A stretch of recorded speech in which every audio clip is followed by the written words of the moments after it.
operaciones.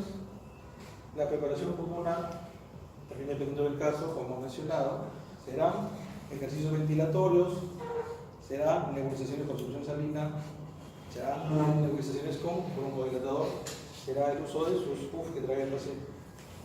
Exámenes de laboratorio, glicemia o pruebas cruzadas, de acuerdo al caso. En el caso de los diabéticos es obligado la solicitud de glicemia. Si son pacientes, realmente, si son pacientes selectivos, en los cuales ya ingresaron el día anterior, por ejemplo, para operarse, se revisa que todo aquello que será solicitado esté incluido. Será el motivo de verificar si todos los resultados están, si su ecografía está, y si no, iniciar si de repente está en historia, elementos familiares, o inclusive en algunos casos se completa esos análisis faltantes en el turno de la tarde previo a la cirugía. La profilaxis tromboembólica está sobre todo para ver la trombosis venosa profunda y para ver el tromboembolismo pulmonar. Tenemos que pensar que estos pacientes van a estar semi-postrados o van a estar en cama en el preoperatorio, van a ir a sala de operaciones, estarán media hora, una hora, 2 horas en la zona donde están de preparación preoperatoria, van a estar en la mesa de operaciones, van a regresar a la UPA, unidad de recuperación posanestésica, y van a continuar en horizontal sin movimiento, y van a pasar a una cama y van a continuar en movimiento. Entonces, la inmovilización del paciente incrementa las posibilidades de la formación de trombos y las posibilidades de enfermedad tromboembólica. Entonces, a ese respecto vamos a ver una tabla en la cual hay una serie de factores de riesgo adicionales en los cuales debemos tener más cuidado con nuestros pacientes. Y por otro lado, uno de lo más sencillo a lo más complejo, vamos a ver la movilización precoz, que quiere decir que el paciente debe movilizarse, sentarse o caminar apenas sea susceptible de realizarlo. Estamos hablando de pacientes que tienen, por ejemplo, anestesia regional, entre 4 a 6 horas, el paciente va a poder incorporarse, sentarse o inclusive deambular con apoyo. Recordemos de que los medicamentos pueden ocasionar hipotensión postural. En el momento que se levanta, va a haber hipotensión, puede haber vértigo, náuseas, que una vez de que el paciente ya se sienta o se para, el cuerpo comienza a hacer la compensación de lo mismo. Entonces, deambulación precoz. El otro es el utilizo de vendajes compresivos. Eso es para hacer la compresión del sistema venoso superficial. Entonces el paciente pasa en el pre, en el trans y en la primera parte del postoperatorio con vendaje compresivo para tratar de disminuir también la formación de trombos. Lo que se ve arriba son las máquinas de compresión neumática, que también se utilizan en el transoperatorio muchas veces para poder lograr disminuir esto. Y aparte de eso ya va a venir la profilaxis tromboembólica, pero con fármacos. Factores de riesgo clásico: la inmovilidad, que hemos hablado, varices, obesidad, la presencia de neoplasia también, porque va a hacer alteraciones a nivel circulatorio por la presencia de la misma neoplasia. El tabaquismo, la edad avanzada y el tratamiento con estrógenos. Aparte de lo que pueden ser factores con el que viene el paciente, tenemos factores asociados a la misma cirugía, a la anestesia general, el estado de deshidratación, porque la sangre va a ser más densa, las transfusiones sanguíneas, y el tipo de cirugía. En el tipo de cirugía, la intervención quirúrgica en cirugía general, del 15 al 40%, y la ortopédica mayor hasta el 60%. Eso no quiere decir que todos van a ser trombosis venosa profunda y tromboembolismo pulmonar. Si ven ahí la frecuencia, dice prevalencia de trombosis venosa profunda en ausencia de profilaxis por tipo de cirugía. Vean ustedes que van del 18%, 29, 51, 61%, 41, 53%. Los más altos están en relación al reemplazo de cadera, enfermedades malignas y traumatismo múltiple. En la fractura de cadera también. Y miren esos ramos, llegan inclusive hasta el 70%. Generalmente estos estudios han sido realizados con tomografía, ¿no? Para poder identificar si es que hay áreas en las cuales están asociadas con trombosis pulmonar. El paciente a veces no tiene mayores sintomatologías o tiene sintomatología leve. Sin embargo, entonces ya estamos asociando a que de todas maneras ha habido este evento que no ha llevado a mayores trastornos de consideración. Pautas de tromboprofilaxis. La presencia de factores predisponentes, la enfermedad que presenta la intervención que va a realizarse nos va a indicar el tipo de profilaxis que vamos a sugerir en cada uno de los pacientes. Entonces, de acuerdo al que tiene menor riesgo, hacia aquel que tiene mayor riesgo, vamos a encontrar que podamos utilizar simplemente la movilización agresiva o movilización precoz. Se irán incrementando las medidas de compresión elástica, medidas de compresión gradual, y dependiendo de cada caso, vamos a ir incrementando también la heparina de bajo peso molecular, la terapia anticoagulante.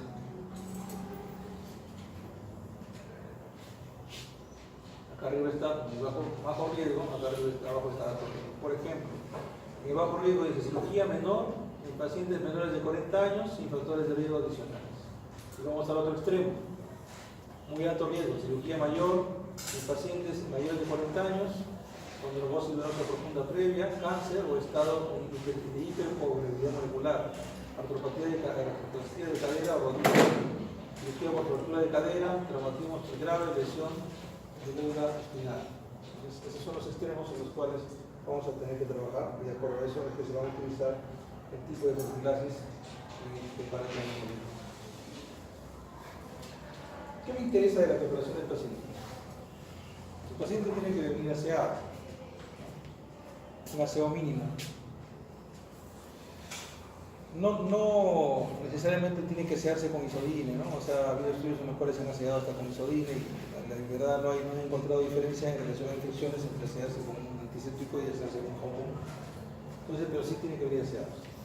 Recorte, depilación o rasurado de la región. Recordemos, en ese orden va, se prefiere el recorte a la depilación, la depilación al rasurado, si ya se ha rasurado debe ser inmediatamente lo más próximo al momento de la incisión. El rasurado históricamente ha ocasionado microabrasiones y está asociado inclusive con un incremento de la posibilidad de infección. Debes recordar, hace unos meses tuve un paciente que le ofrecí operarlo de una hernia umbilical, ¿ya? Y creo que íbamos a operar con anestesia local inclusive. Y vino todo, y como es local, el paciente vino en forma ambulatoria. Pasó, no sé cuánto, no sé qué. Bueno, ahora que lo voy a ver, y le está pues un gordito. Estaba lleno de lesiones, rojito. ¿Qué te has hecho? Y se había rasurado. ¿Y qué te ha hecho que te rasuré? Yo me rasuré en mi casa, doctor. Pero se había rasurado, no me acuerdo si un día o 2 días antes, entonces estaba con una serie de microeritemas acá. Cada vez tuvimos un consultorio de la cirugía. Ya después lo operamos después de que le pasó todo su microlesión. El hemo evacuante se utiliza cada vez menos, actualmente todavía para cirugías anal-rectales. El uso en la cirugía de colon está ahora en discusión, inclusive para la parte de cirugía de colon. Vestido y presentación del paciente va con su bata, su gorra y sus botas. Se tiene que retirar la prótesis, uñas y labios sin cobertura. La de cirugía. Y en el postoperatorio, ¿para qué hacemos el postoperatorio? Para controlar al paciente que su recuperación, el estado hemodinámico, neurológico, respiratorio y el proceso de cicatrización lleguen hasta el máximo de su posible recuperación. El periodo de transcurre entre el final de una operación y la completa recuperación del paciente o la recuperación parcial del mismo con secuelas, pudiendo en caso de fracasar finalizar con la. No siempre el postoperatorio va a finalizar con un éxito, a veces con el fallecimiento del paciente. Ayudar al paciente a recuperarse de la intervención quirúrgica y de la anestesia con la mayor rapidez, comodidad y seguridad posible. A todo esto ya se ha desarrollado todo un procedimiento. Han escuchado hablar de la cirugía segura. Han visto que se firman algunos formularios que son parte de la iniciativa de la OMS, en en los cuales se hace un control en el preoperatorio, en la sala de operaciones. Se hace un control en el momento antes de hacer la incisión, se hace un control apenas se termina la cirugía, viendo una serie de parámetros para hacer la valoración y ver la seguridad del paciente sobre todo. En la sala, en el postoperatorio va a seguir un postoperatorio inmediato, que va a ser en la unidad de URBA, el postoperatorio inmediato que será hospitalización hasta el alta y después hasta el definitivo en consulta externa. Entonces, en el postoperatorio inmediato, en sala de recuperación, se valora la permeabilidad de la vía aérea, control de signos vitales de forma continua, valoración del estado de conciencia.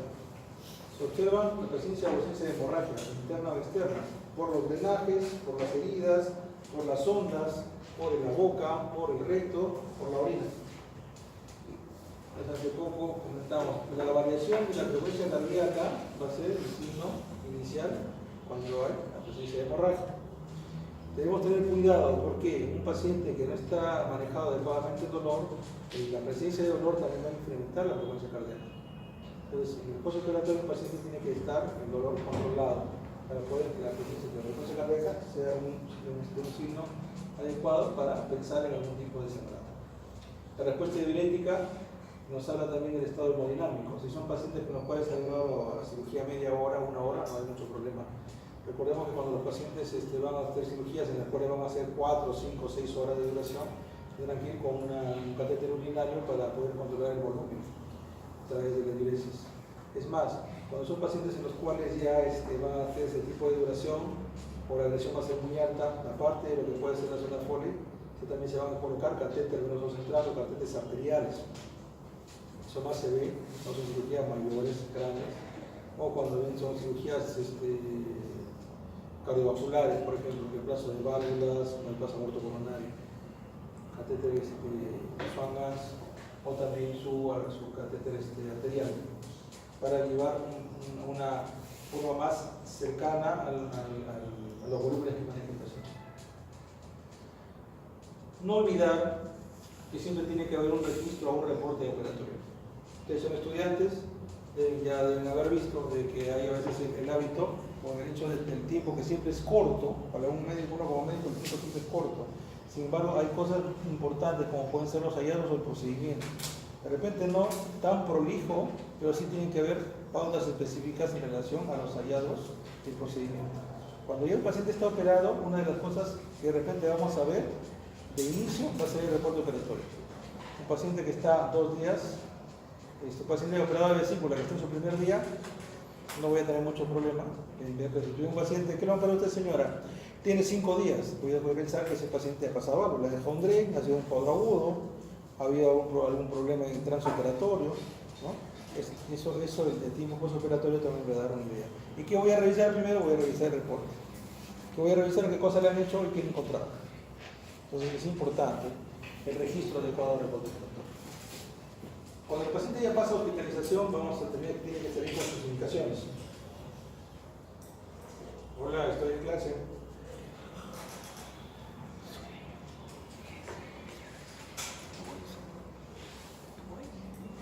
¿10 minutos?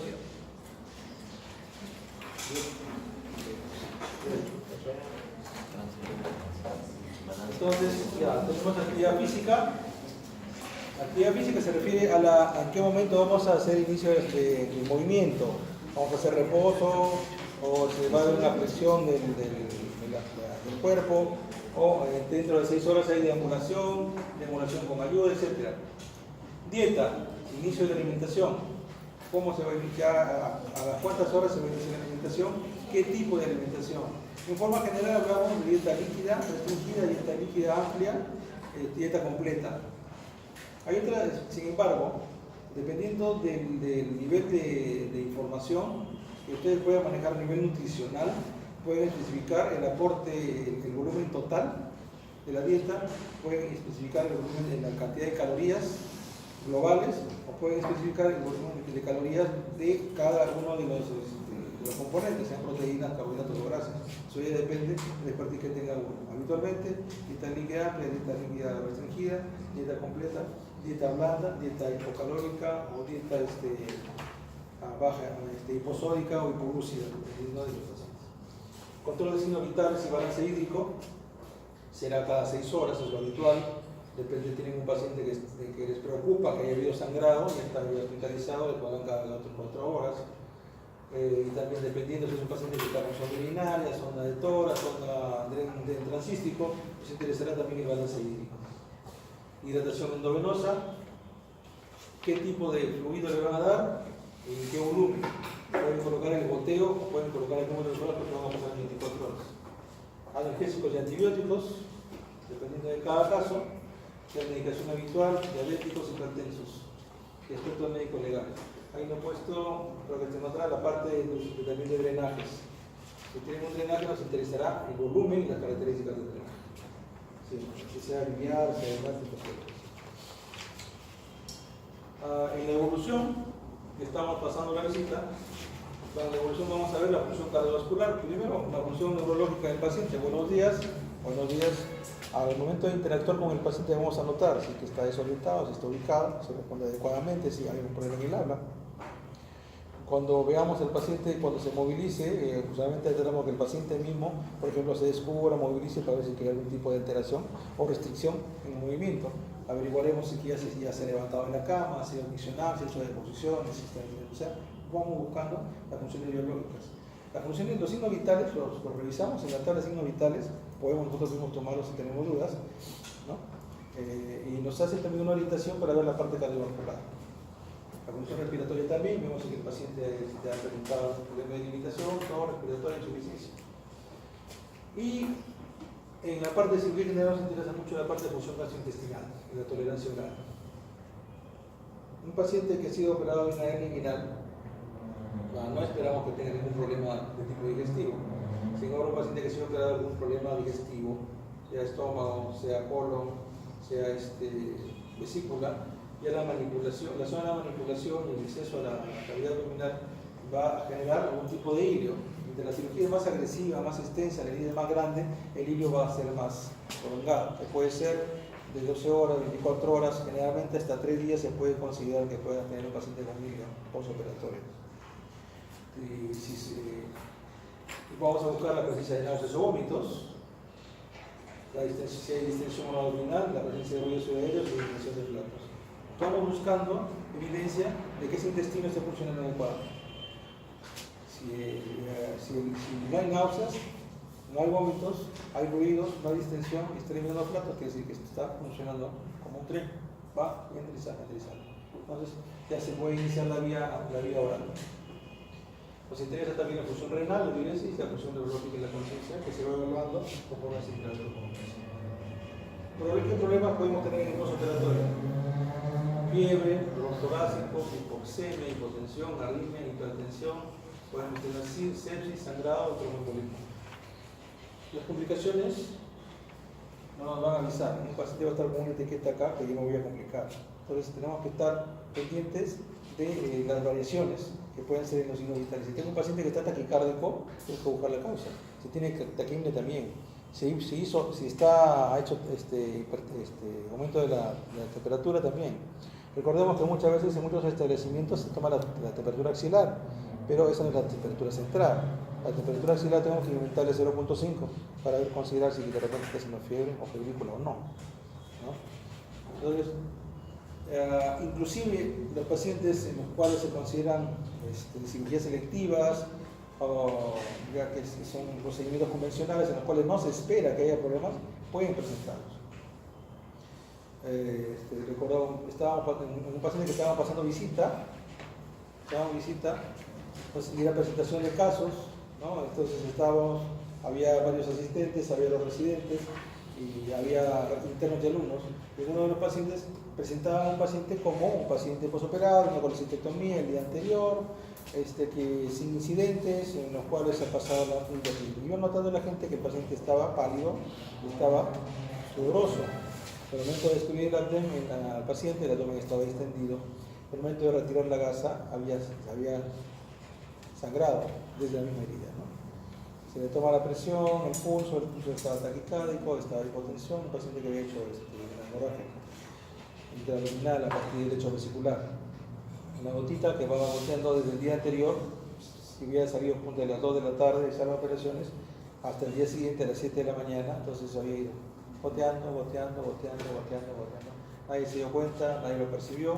De repente pasaron de enfermería, notó los signos vitales, si es que lo tomaron, notaron, pero no le dieron importancia. Entonces, eso es algo que tenemos que ir buscando nosotros para encontrar las complicaciones. Cuidados adicionales relativos a los drenajes, hay drenajes tubulares, laminares, nos interesa el volumen y las características. Las heridas, cuidado de las heridas, ostomías, colostomías, gastrostomías, gineostomías. Viene el alto hospitalario con las indicaciones y pasamos a la valoración ya ambulatoria. Muchas veces, si son cirugías selectivas, van a ser puntuales, preoperatorio, la cirugía, la hospitalización y el postoperatorio, que se hace aproximadamente a la semana para poder valorar el estado general del paciente y también poder valorar las complicaciones del herida, ya es seromas, hematomas o infecciones de herida. Entonces igual se hace el análisis del examen físico dirigido en la actividad física, cómo está caminando, deambulando, la dieta, la tolerancia actual. Cada paciente es independiente, ¿no? Y hemos tenido pacientes en los cuales operados de hernia al día siguiente o bien en la noche hay gente que se quiere ir a su casa.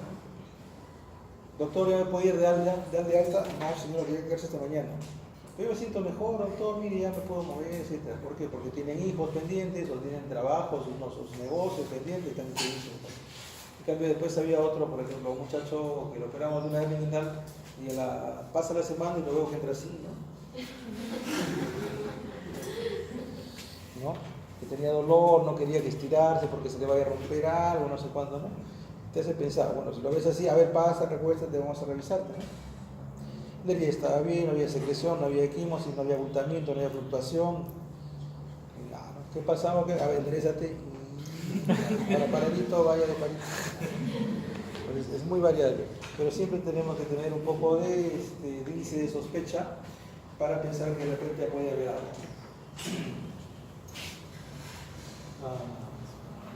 Disfunciones biológicas evidentes, se está comiendo, defecando, herida operatoria, complicaciones.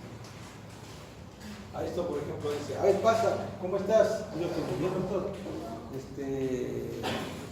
Cuéntame, ¿cómo estás? El 10 le dice, doctor, siento como si no me hubiera operado. Ay, si te sientes muy bien. No, doctor, me duele igual que antes.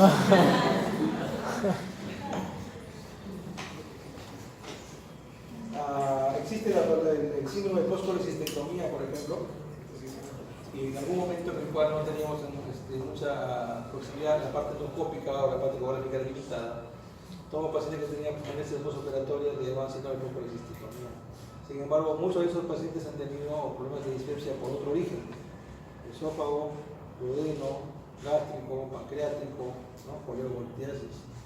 Entonces, eso también es parte de la valoración que se tiene que hacer del paciente, tanto preoperatorio como postoperatorio. Usualmente acostumbro no operar pacientes en los cuales tienen síntomas de dispepsia que no son específicos del problema vesicular, antes de que, si es que es así, deben ser evaluados primero por el gastroenterólogo.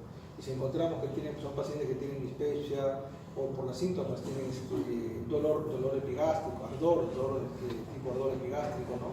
Que calma con la ingesta de alimentos, etc. Es preferible o prefiero que sea valorado por el gastroenterólogo, que sea tratado por el gastroenterólogo antes de pensar en el problema en hacer una cirugía de vesícula delictiva. Es diferente si el paciente ya ha venido con un dolor clásico, dolor epigástrico subcostal derecho, tipo cólico, rodeado de la espalda, la náusea, podría ser otra cosa, ¿no? Pero aquellos pacientes en los cuales los síntomas son más de dispepsia, más que el tipo cólico clásico, entonces es preferible hacer una valoración completa para no tener estos problemas, ¿no? Ya superó y sigue como está. Complicaciones de herida: seroma, hematoma, infección de herida. Les digo puntos. Si un paciente está en el postoperatorio inmediato, se supone de que está con analgésicos y debe haber cierto dolor, ha sido operado, ¿no? Debe haber cierto dolor, sobre todo al movimiento. Sin embargo, debemos tener sospecha en aquellos pacientes en los cuales el dolor es por encima de lo habitual. No necesariamente debemos pensar que este paciente es un quejoso, que es un paciente que tolera poco el dolor. Primero tenemos que ver cómo está. Si vemos una herida que de repente hay aumento de volumen, de repente hay equimosis, de repente hay secreción a través de la herida que humedece la gasa, entonces podemos pensar que tiene un seroma, que tiene un hematoma, o que tiene infección. Si es que se nos puso operatorio inmediato, las infecciones se van a ver todavía después tercer, cuarto, quinto día. En ese caso, si tenemos una duda y hay aumento de volumen, podemos hacer una punción o podemos hacer una exploración de la herida. Las heridas cuando están de poco tiempo, horas o días, o 1, 2, 3, hasta la semana inclusive, los bordes de la herida pueden ser separados con facilidad. Se separa los bordes de la piel y se introduce la pinza a través de la grasa hasta llegar al plano más profundo. La mayor parte de veces los problemas van a ser a nivel de la grasa, o sea, supraponeurótico. Entonces ahí es más fácil llegar. Y dependiendo de la zona donde tenemos la sospecha, entraremos a buscar. Sale suero, a veces disminuye el dolor. Sale sangre, a veces coágulos, a veces continúa el sangrado. O a veces ya si se trata en el control postoperatorio, vamos a encontrar que hay signos infecciosos alrededor, o a veces hay dolor y cuando entramos, pero como la infección es un poco más profunda, no hay signos exteriormente, pero sale secreción purulenta cuando entramos en un poco más de profundidad. Si tenemos dudas, hay que tener reparo en hacer una exploración de herida. Si el paciente, usualmente el paciente lo tolera bien, si es que el paciente no tolera un poco de anestesia en el borde de herida para poder introducir. Hacen su antisepsia con iodopovidona, con alcohol, usan sus guantes estériles, su equipo estéril para hacer la exploración. ¿Sí? Hay que tener temor en eso. ¿En qué más nos falta? Y terminamos. En fin. ¿Preguntas?